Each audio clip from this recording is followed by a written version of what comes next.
अक्सर हमारे जीवन में कुछ ऐसे काम होते हैं जिसे करना हमारे लिए बहुत इम्पोर्टेंट होता है, फिर भी हम उसे टाल देते हैं। ज़्यादातर लोगों के लिए उनके काम को टालना एक आदत बन जाती है।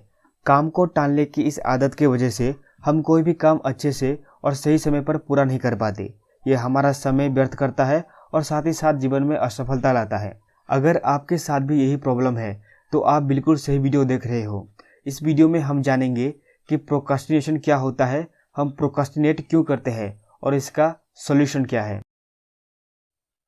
टाल मटोल की आदत को प्रोक्रास्टिनेशन बोला जाता है। इसका मतलब है काम को कल पर टालना।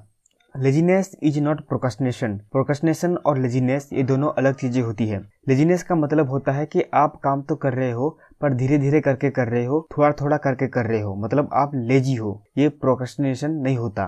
प्रोक्रास्टिनेशन का मतलब होता है अपने काम को डिले करते रहना, ये जानते हुए भी कि वो काम आपके लिए कितना इम्पोर्टेंट है। ये सबके साथ होता है, चाहे आप स्टूडेंट हो, पेरेंट्स हो, टीचर हो या किसी कंपनी में काम कर रहे हो। हर कोई कभी ना कभी टाल मटोल की इस आदत में जरूर फंसता है। हम किसी भी काम को प्रोक्रास्टिनेट इसलिए करते हैं क्योंकि उस काम को करने का मन नहीं होता। वो काम बहुत बोरिंग होता है, वो काम बहुत कॉम्प्लेक्स होता है, हमें उस काम को करने में ज़्यादा इंटरेस्ट नहीं होता। क्योंकि उस काम को करने में इंटरेस्ट नहीं होता, उसे करने में माइंड प्रेशर फील करता है। उस प्रेशर से बचने के लिए हमारा माइंड काम को टालने के बहाने खोजता है और काम प्रोक्रास्टिनेट होता जाता है। इसे एक एग्जाम्पल से समझते हैं। जब किसी स्टूडेंट को कोई सब्जेक्ट बोरिंग लगता है या फिर बहुत हार्ड लगता है तो वो सोचता है कि मैं अभी नहीं, कल से पढ़ लूंगा। उसके अगले दिन जब वो बुक खोलता है तो फिर से ये सोचने लगता है कि मैं अभी नहीं, कल से पढ़ लूंगा। उसके अगले दिन फिर से वही बात, वो सोचता है कि मैं पढ़ लूंगा पर कल से। यही होती है प्रोक्रास्टिनेशन।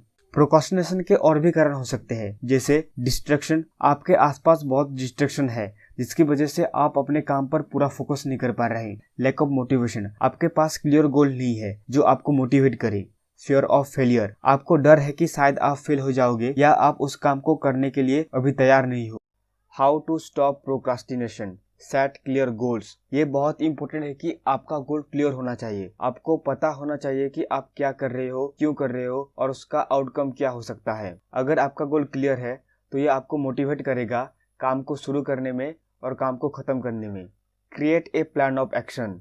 जब आपका गोल क्लियर हो जाता है तो उसके बाद एक प्लान बनाओ अपने गोल को पूरा करने के लिए। स्मॉल स्टेप्स, अपने एक्शन प्लान को छोटे छोटे भागों में बांटे। अगर आप 100 पुशअप्स करना चाहते हैं तो आज बस 1 करें, कल को 2 पुशअप करें, उसके बाद धीरे धीरे उसे बढ़ाते जाना है।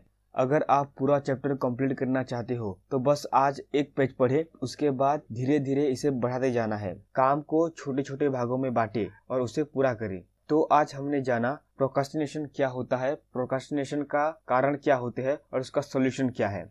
मैं आशा करता हूँ कि आप अभी तक वीडियो को लाइक और चैनल को सब्सक्राइब कर दिए होंगे। मिलते हैं अगले वीडियो में। Thanks for watching.